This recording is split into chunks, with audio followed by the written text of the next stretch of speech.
The shuttle docked with a soft hiss, and Mira Vasquez pressed her face against the cold window to get her first look at Thalvera Prime, the massive orbital station that held the most prestigious school in the entire Galactic Union. She was 10 years old, and she was completely alone. Her mother had kissed her forehead that morning and told her to be brave, that she would represent all of humanity in that school, that she needed to be patient and strong no matter what happened, and Mira had nodded even though her stomach felt like it was full of ice. The station was enormous, a spinning ring of silver and blue metal that hung in orbit around a gas giant with swirling purple clouds, and the academy itself took up an entire section of the upper ring, with classrooms that looked out into open space and hallways wide enough for species of every size to walk through, side by side. Mira stepped off the shuttle with her small bag over her shoulder and a datapad clutched against her chest, and she immediately realized something that made her throat tighten. She was the smallest living thing in the entire corridor. A pair of Vekari students walked past her, and they were each over 7 feet tall, with dark armored plates covering their skin, like natural body armor, and thick jaws that could crack stone. And they did not even glance down at her as they passed, because she was simply too small to notice. A group of Dralith children moved in the opposite direction, each one with 4 arms, and rows of small sharp teeth that showed when they talked. And their claws clicked against the metal floor in a rhythm that sounded like knives tapping on a table. Mira kept walking and tried to remember how to breathe. Her assigned classroom was on the 4th level, and when she arrived, the door slid open and she stepped inside to find 20 alien children already seated in a curved arrangement of desks that adjusted to each species. Single one of them turned to look at her. The room went quiet in that particular way that told Mira she had already been discussed before she arrived. The instructor was a Selfari named Qualin, a tall and thin being with pale blue skin, 6 fingers on each hand, and eyes that had no visible emotion in them at all. Qualin gestured toward Mira with one of those long hands and said in a flat voice that this was the new student from Earth and that she should find a seat. That was the entire introduction. Mira walked to an empty desk near the back and sat down, and the chair was too big for her, so her feet dangled above the floor. And she heard the first laugh before she even got her datapad open. It came from a Vakari boy in the front row, a big, loud creature named Torek, who had a scaled predator bird perched on his shoulder like a living trophy. And he turned to the student beside him and said in a voice loud enough for everyone to hear that he did not know the academy was accepting insects now. The class laughed, and Mira felt the sound hit her like a wave of hot air. She said nothing. Over the next hour, she learned that Torek was the unofficial leader of the class, the biggest and the loudest, and the one that everyone either followed or stayed away from. And he had decided in the first 30 seconds that Mira was going to be his favorite target. He called her soft skin and asked her if it was true that humans could be cut open by paper. And when Mira did not answer, he took that as confirmation and laughed even harder. During a break between lessons, a Dralith girl named Scytha walked up to Mira and extended one of her 4 arms. And for a moment, Mira thought she was offering friendship. But instead, Scytha flicked a razor-sharp claw just inches from Mira's nose and watched her flinch, and then walked away laughing. The worst part was the Athen children. They were beautiful creatures, bioluminescent and pale, with large, dark eyes and the ability to project emotions telepathically. And Mira could feel what they were broadcasting even though she did not fully understand it. A low, sickening wave of something that sat between disgust and pity, and it made her stomach turn and her eyes sting. She did not cry.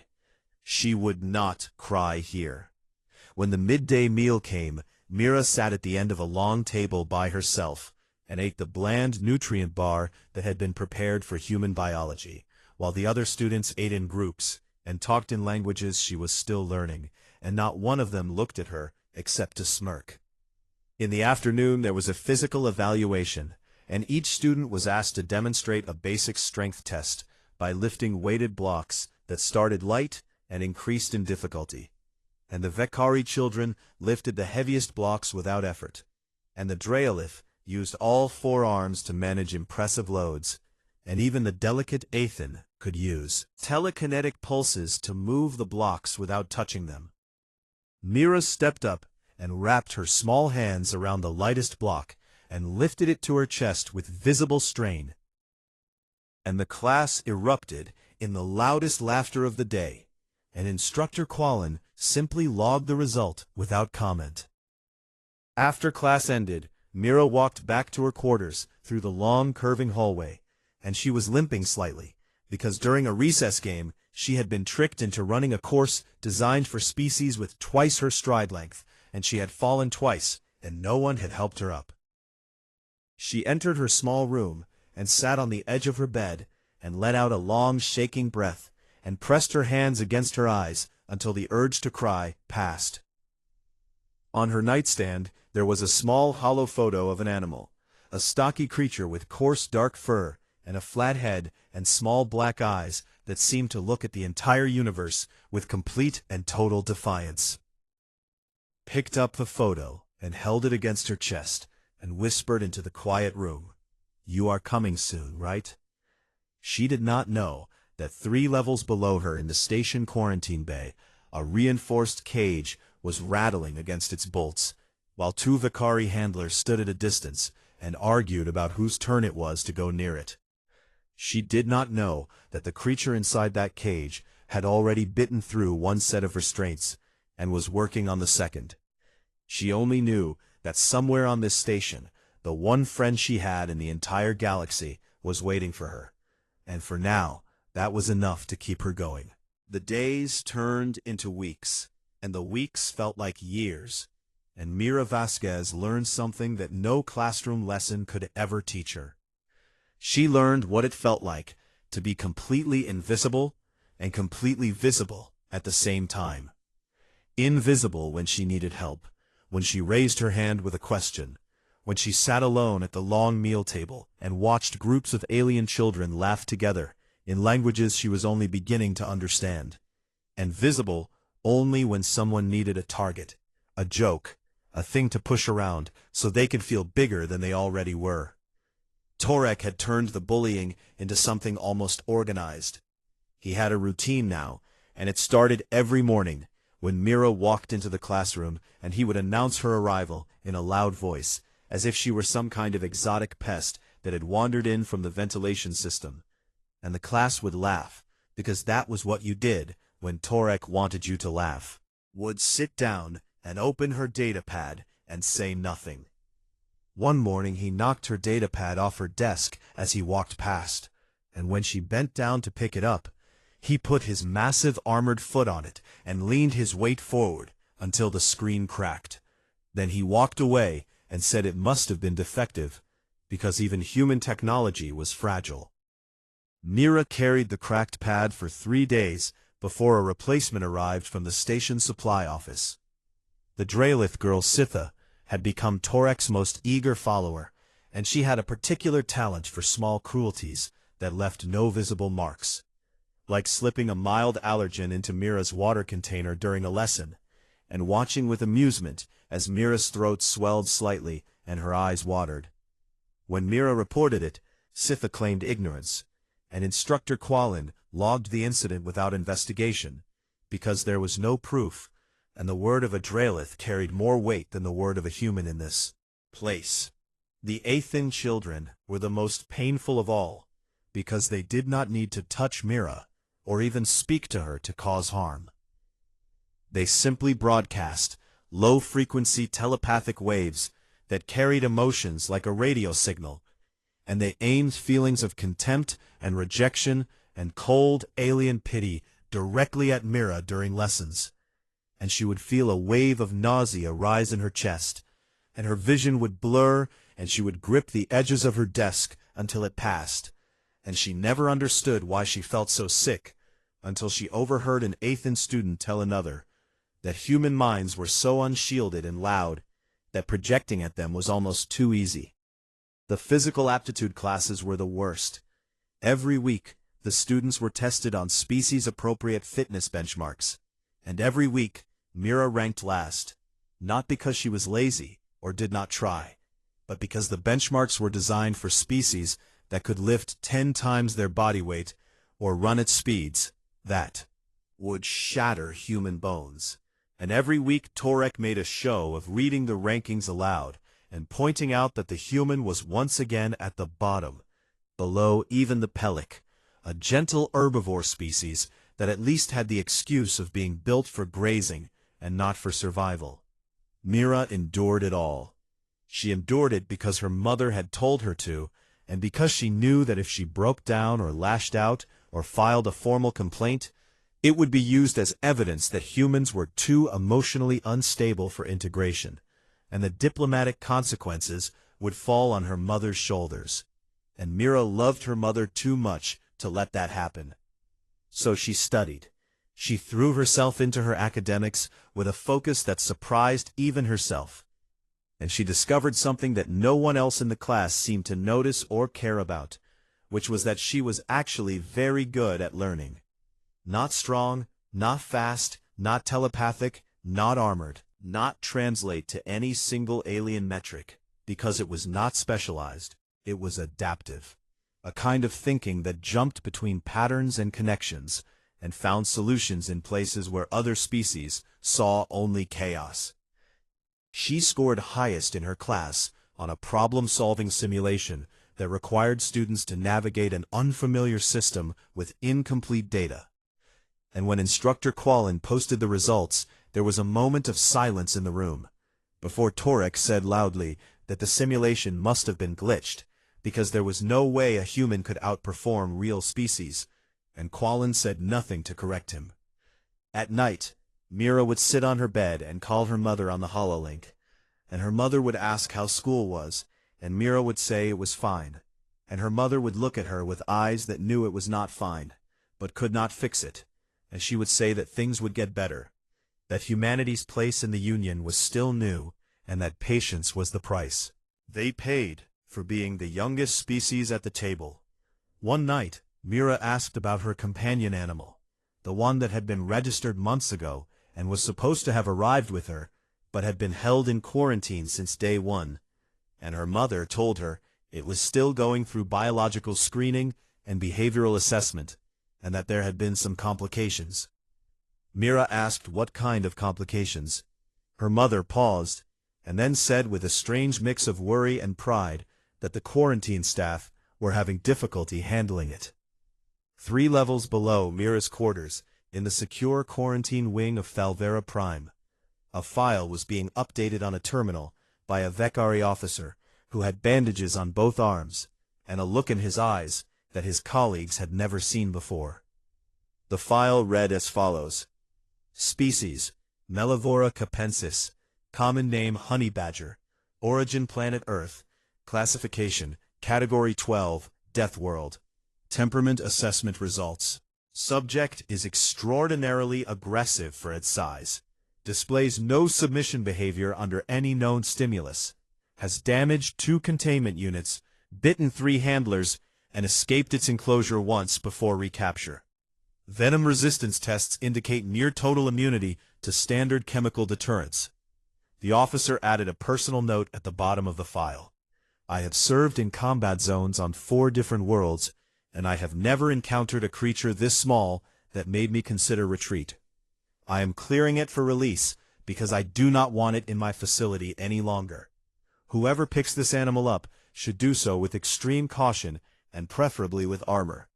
He stamped the form and marked it with a single word in bold red text: Cleared. And beneath that in smaller text he added one final note that would later become famous among the station security staff. Do not handle. The morning started like every other morning, and Mira walked into the classroom with her head down and her repaired data pad pressed against her chest. and she took her seat at the back, without looking at anyone, because looking at them only invited trouble. Torek was already holding court at the front of the room, where he had set up a presentation on the main display screen, and the title of the presentation made Mira's stomach drop. Galactic Species Ranked by Combat Viability. He had made a list, and it was long and detailed, and clearly something he had spent actual time on, and species after species was ranked from top to bottom, with the Vicari naturally placed at the very top, and the rankings went down through the Dralith and the Kasari and the Thum and dozens of others, until the very bottom of the list, where a single entry sat beneath a species that was literally a sentient moss colony. Humans. Torek read the entry aloud with theatrical joy and described how humans had thin skin that could be pierced by a thorn and bones that broke under moderate pressure, and no natural venom and no armor and no claws and no telepathy, and a lifespan so short that most species would barely have finished school by the time a human was already old and dying. He asked Mira to stand so the class could see a live example of what the weakest species in the galaxy looked like. Mira stood. She stood with her hands at her sides and her jaw clenched and her eyes dry, and she stared straight ahead while 20 alien children looked at her with amusement and contempt, and she said absolutely nothing because she had learned that words were wasted in this room. Then the door chimed. Instructor Quallen paused the lesson and checked the notification on the panel, and said in that flat, emotionless voice that a priority delivery had arrived for student Vasquez, and that her registered companion animal had been released from quarantine. The class turned with mild curiosity. They had all seen each other's companion animals by now. The elegant predator birds, and the symbiotic insect colonies, and the crystalline bonded creatures that sang in harmonic frequencies. And they were ready to see what pathetic little thing a human had dragged across the stars from their backward planet. A containment drone floated through the door, carrying a small reinforced carrier that was dented and scratched on the outside, as if something inside had been testing the walls for weakness. And the drone set it down on the floor beside Mira's desk and retreated quickly, faster than standard protocol required. Mira knelt down, and her heart was beating so hard she could feel it in her fingertips. She unlatched the carrier door, and it swung open. For a moment, nothing happened. Then a shape emerged. It was stocky and low to the ground, with coarse black and silver fur, and a flat, wide head, and small, dark eyes that scanned the room with an expression that could only be described as complete and utter contempt for everything they saw. And it moved with a slow rolling swagger that said louder than any words that this creature had never once in its entire life encountered something it considered a threat. This was Coda, Mira's honey badger. Torek burst out laughing, and it was a huge booming sound that shook the air, and he slapped the desk beside him, and pointed at the animal and said that he had been wrong, that humans were not the most pathetic species in the galaxy because at least they could stand upright, and that Mira's companion looked like something that had been assembled from leftover parts. The class joined in, and the laughter filled the room, and Sitha called it an ugly rodent, and a Vicari boy in the second row said it looked like a creature that had already given up on life. Coda did not react to any of them. The honey badger walked past there, laughing children, and the towering desks, and the gleaming alien technology, as if none of it existed. And it moved directly to Mira with a purpose that was absolute and undeniable, and it climbed up onto the empty seat beside her and sat down. Mira looked at Coda, and for the first time in weeks, her face changed, and the hard, tight mask she had been wearing cracked open, and she smiled, a real smile that reached her eyes and made her look like the 10-year-old child she actually was. And she placed her hand on the honey badger's coarse back, and Coda leaned into her touch with a softness that the creature showed to nothing else in the universe. In the front row, the Athen children had gone very still. They had reached out telepathically, the way they always did when a new animal entered the room, scanning its emotional state to classify it. And what they found had made them pull back so fast that one of them knocked over a drink container. One Athan turned to the other and whispered in a voice that trembled slightly, "It has no fear response." The other Athan's bioluminescent skin flickered in a pattern that meant alarm. "None at all. There is nothing in its mind but aggression and focus, and something that I think might be spite." But this exchange was quiet and lost beneath the continued laughter, and no one else noticed it yet. Torek was still performing for the crowd, and he stood up from his desk and walked toward Mira with his arm extended, reaching toward Coda with one armored hand in a gesture he had used before on smaller companion animals. A casual dismissive flick to establish dominance, to show that nothing in this room was beyond his control. His hand came within 6 inches of Coda's head. The honey badger moved. It was so fast that 3 students later said they did not actually see it happen. That one moment the animal was sitting calmly, and the next moment it was attached to Torek's forearm, with its jaws clamped down on the armored chitin plates that covered his skin. And the sound it made was a wet grinding crack, like stone being chewed by something that had no intention of letting go. Torek screamed. Not a roar, not a dominance call, not the deep battle cry of a Vakari warrior that could shake walls and freeze prey in place.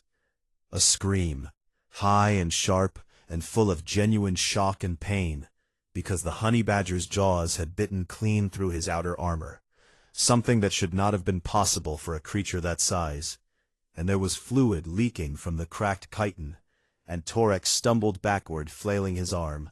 But Coda held on for another full second, before releasing and dropping back onto the seat beside Mira, as if absolutely nothing had happened. The honey badger yawned.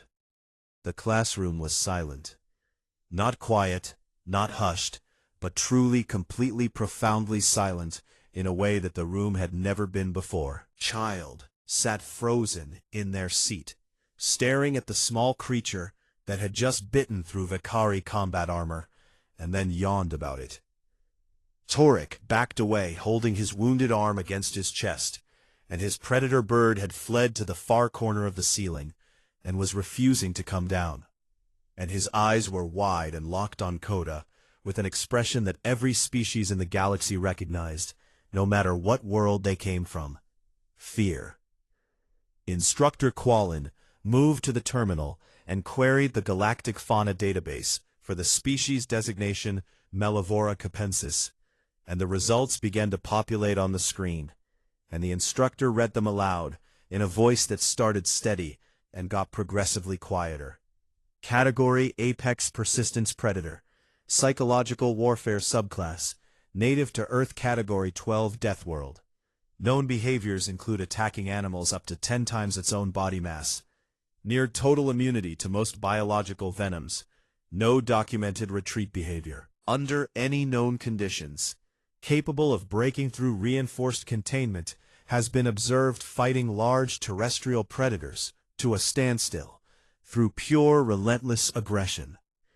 Quallen stopped reading. The Athan child in the 3rd row spoke into the silence, and its voice was audible to everyone. The creature does not understand the concept of surrender. It does not have a submission response in its mind. It simply does not exist. This animal does not know how to give up. The other Athan added in a voice barely above a whisper, "It is not broken. It is from the same world as her."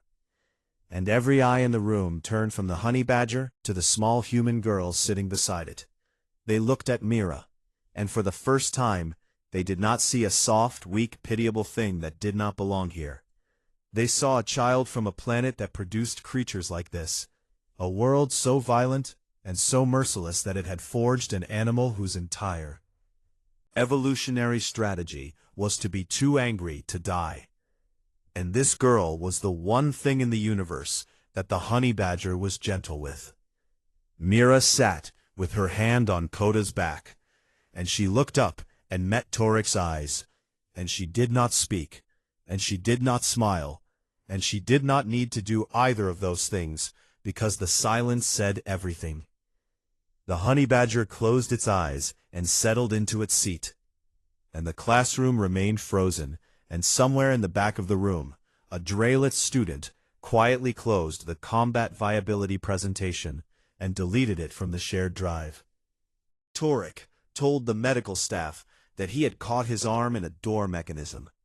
No one believed him, because the bite pattern was clearly biological, and the medic who treated him was a veteran Selthari surgeon who had seen combat wounds from a dozen different species, and she looked at the cracked chitin and the deep puncture marks and asked him what kind of creature had done this, and Torek looked away and said again that it was a door.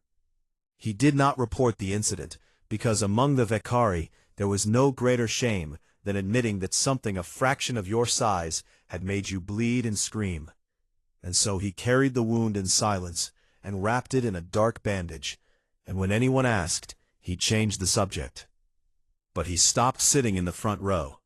He moved to the far side of the classroom, as far from Mira and Coda as the room allowed, and he never raised his voice in that space again.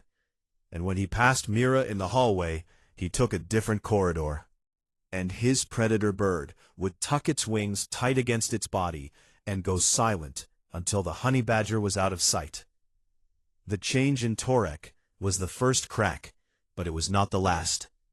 Word spread through the academy the way word always spreads in a school, fast and distorted and wrapped in layers of exaggeration that in this case were barely necessary because the truth was already more dramatic than any rumor could be. And within 3 days, every student and half the staff on Thalvera Prime had heard some version of the story about the human girl's companion animal that had bitten through Vekari armor and then yawned.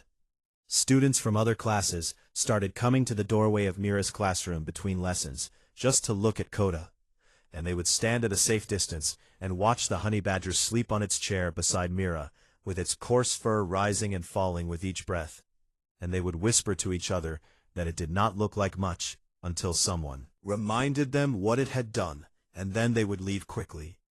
A senior Draylet student in the Academy's xenobiology program decided to research Earth fauna as a class project, and what she found kept her in the library for 3 straight days.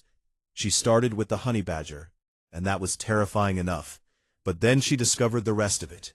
The sharks that could sense electrical impulses through water, the crocodiles that had survived virtually unchanged for hundreds of millions of years, the parasitic wasps that laid eggs inside living hosts, the box jellyfish with venom that could stop a heart in minutes, the mosquitoes that had killed more humans than all of Earth's wars combined, and the humans themselves, who had hunted every single one of these creatures and survived and thrived and built cities and split atoms on a planet that was actively trying to kill them every single day.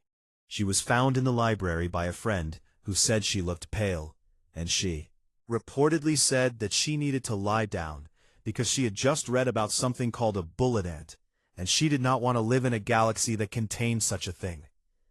The reassessment of humanity was not fast, and it was not dramatic, because fear does not always look like running and screaming. Sometimes, it looks like a slow, quiet rereading of things you thought you already understood. Students began to look at Mira differently, not with friendship, not yet, but with a cautious new awareness that sat somewhere between respect and wariness. And when she walked through the hallways, they no longer ignored her, but instead watched her the way you watch something that you have just realized is more complicated than you thought. A Vekari cultural studies student published a short paper to the Academy's internal academic board, titled Persistence Predation and the Misclassification of Terran Humans, and in it, he argued that the Galactic Union had made a fundamental error in categorizing humans as a fragile, low-threat species, because the evidence suggested that they were in fact the apex predator of the most dangerous planet in the catalogued galaxy. And the reason they appeared gentle was not because they were weak, but because they had learned through millions of years of bloody evolution that they had to control themselves or they would destroy everything around them, including each other. The paper was read by every student in the Academy within a day. Through all of this, Mira did not change. She did not become arrogant, or vengeful, or cruel in the way that someone might when the balance of power suddenly shifts in their favor. And this was perhaps the most unsettling thing of all, because it meant that her gentleness had never been a product of weakness. It had always been a choice. She helped a struggling Draylit student with a pattern recognition exercise that had been giving him trouble for a week. Walked him through the logic step by step, with patience and kindness, until he understood it. And he thanked her, and looked at Coda sleeping under her desk, and then looked back at Mira, and something in his expression shifted permanently. She shared her lunch with an Athen child who had forgotten to bring food one day, and the Athen accepted it quietly, and then reached out with a gentle telepathic pulse that carried a single clear emotion, gratitude, and Mira felt it warm in her chest like sunlight, and she smiled.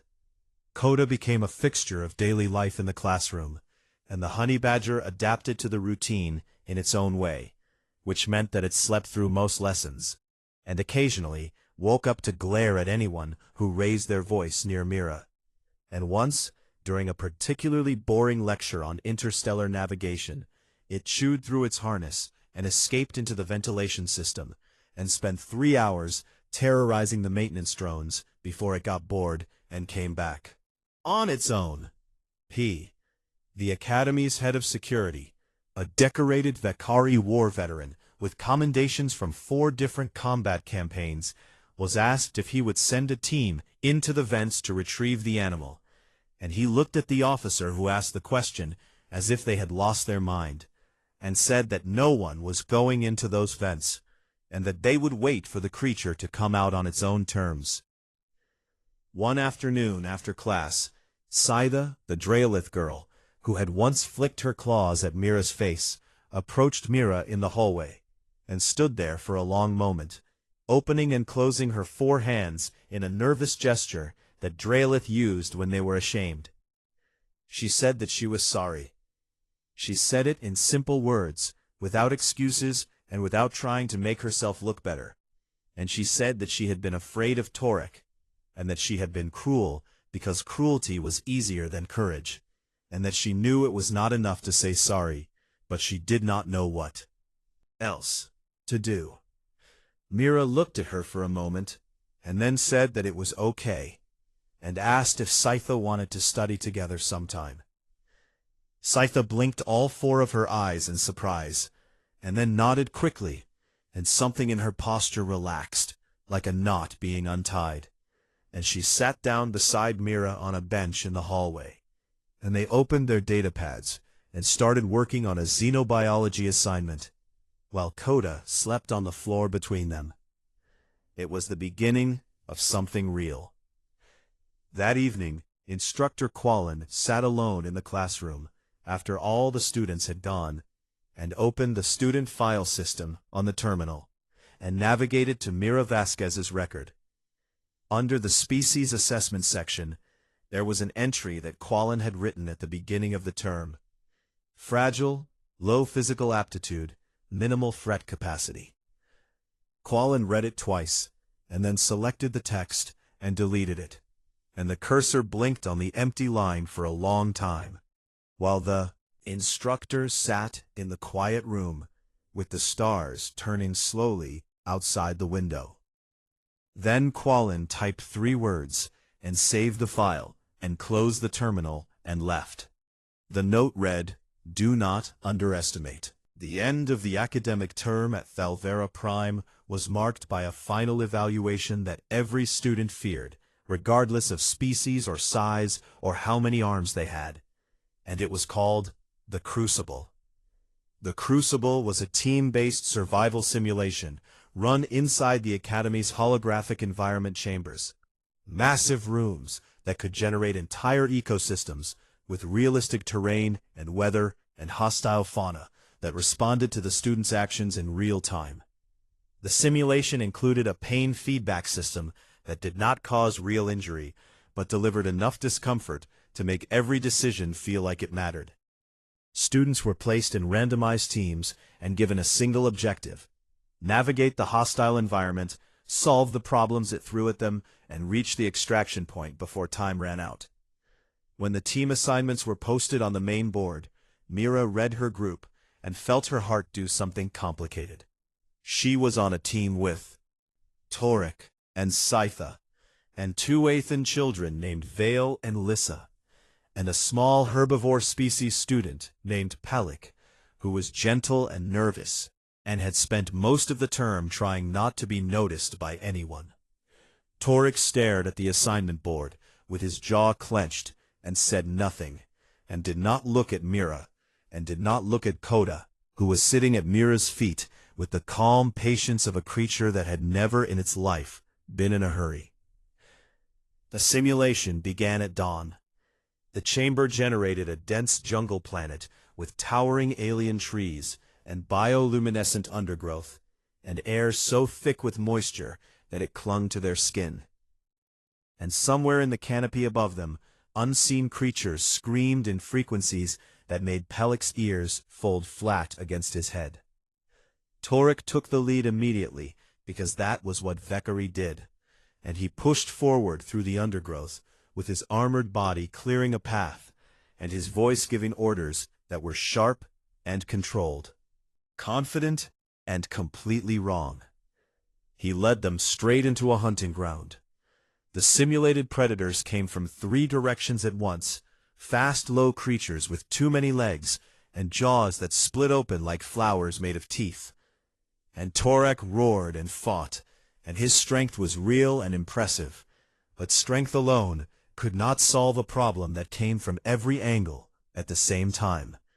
They escaped, but barely, and Pelik had frozen completely and was shaking so badly that Vale had to guide him by the arm, and one of the Aethan children was broadcasting raw panic that made everyone's thinking cloudy, and Torek's strategy of moving forward and hitting things had gotten them cornered against a cliff face with no obvious way out. Mira had been quiet through all of it. She had been watching. She had been doing what humans did better than any species in the galaxy, which was to observe a system she did not understand and find the pattern hidden inside it. The others had been reacting. She had been thinking, and now she spoke for the first time since the simulation began. She said Torek's name, and he turned and looked at her, and she could see in his eyes that he was afraid, not of her, but of the situation. And she said calmly that she had an idea, and that she needed him to listen. He listened. Mira laid it out in simple, clear language that wasted nothing. She had been tracking the predators' movement patterns, and they hunted in cycles, sweeping a zone and then moving on, which meant there were gaps, windows of time where a specific path was clear. And she had identified a route through a river basin to the east that would take them toward the extraction point. But the route required the team to work together, and each of them had to do a specific thing. She looked at Torek and told him he was the strongest person on the team, and she needed him at the back, because nothing could be allowed to follow them. Was the only one who could hold a line. And something in Torek's expression shifted when she said this. Because she had not diminished him or taken his pride. She had given him a role that honored his strength. She asked the Aethan children to stop broadcasting fear, and instead focus their telepathic senses outward to detect incoming threats before they arrived. And Vale and Lissa nodded and closed their eyes, and their bioluminescence steadied into a calm scanning pattern. She asked Pelik to identify the plants around them, because as an herbivore species, he had an instinct for recognizing biological toxins that the others did not, and the team was running low on energy and needed to know what was safe to consume. And Pelik's shaking stopped, because for the first time someone had told him that his nature was not a weakness, but an asset. She put Scytha on point, because Scytha's 4 arms and razor claws could cut through the dense undergrowth faster than anyone else. Scytha grinned with all her teeth and said she had been waiting for someone to let her do something useful.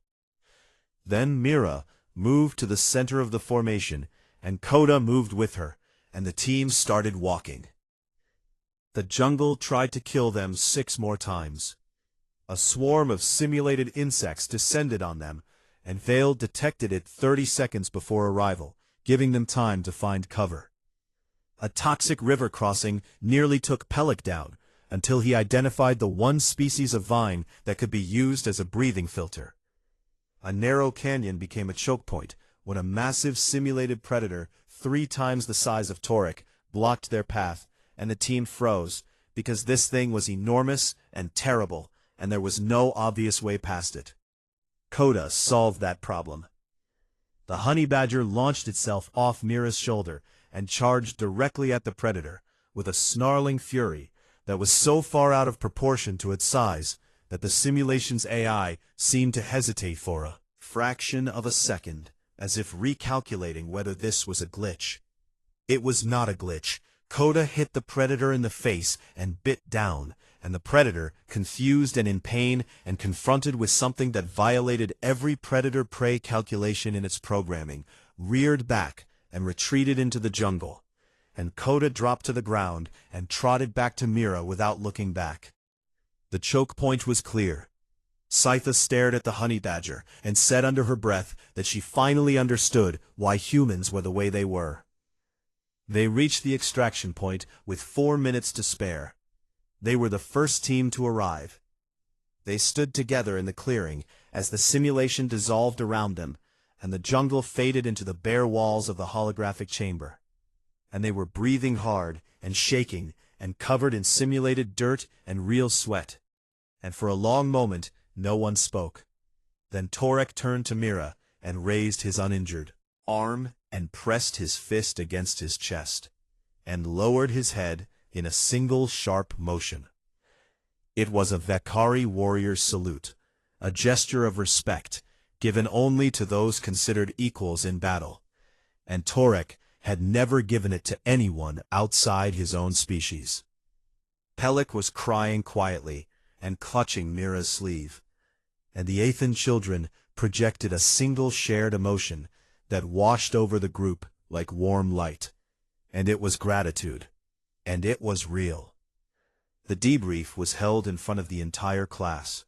Instructor Quallen stood at the front of the room and displayed the simulation data on the main screen, and walked through the performance of each team. And when Quallen reached Mira's team, the data was clear and undeniable. Their success rate was the highest of any group, and the reason was not strength or speed or telepathy. It was leadership, adaptability, and the ability to see the value in every member of the team. Quallen paused and looked at the class, and spoke in a voice that carried more weight than anything the instructor had said all term. Many of you assumed that because humans are soft, they must be weak. You confused gentleness for fragility, and I allowed this error to persist longer than I should have. I will correct it now. The room was completely still. Humans are not gentle because they are weak.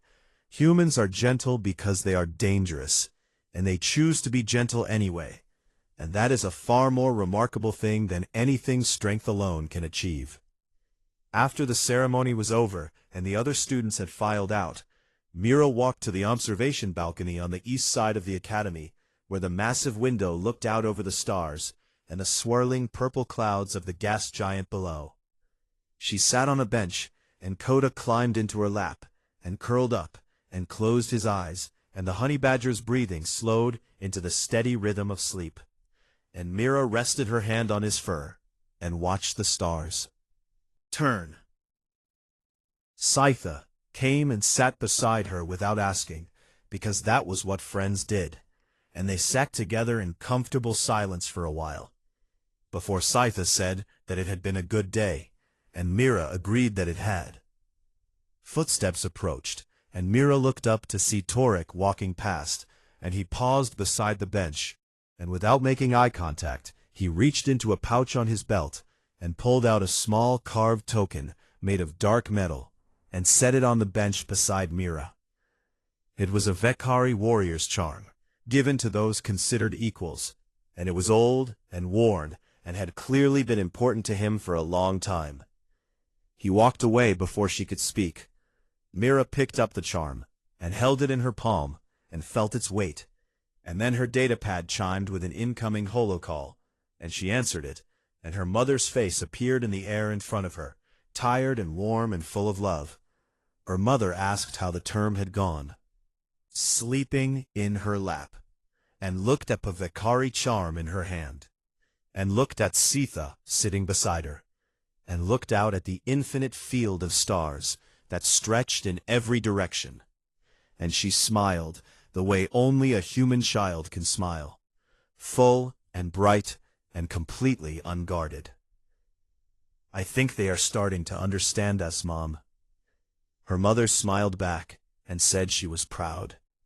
The call ended, and the stars kept turning, and Coda kept sleeping, and somewhere on the station, a Drelith xenobiology student was adding a final line to her research paper on Earth fauna.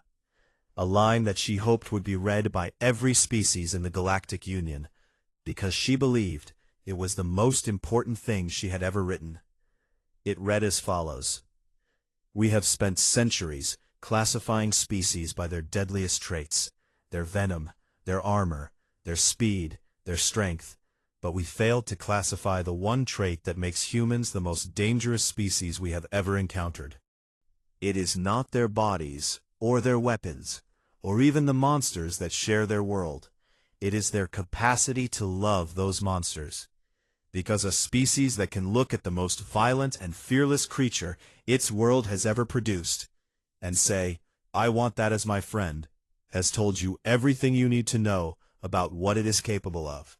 And we would be wise to remember that the next time we mistake their kindness for weakness." Coda snored softly in Mira's lap. The stars turned on, and the galaxy, slowly and quietly, and with a respect it had not possessed before, made room.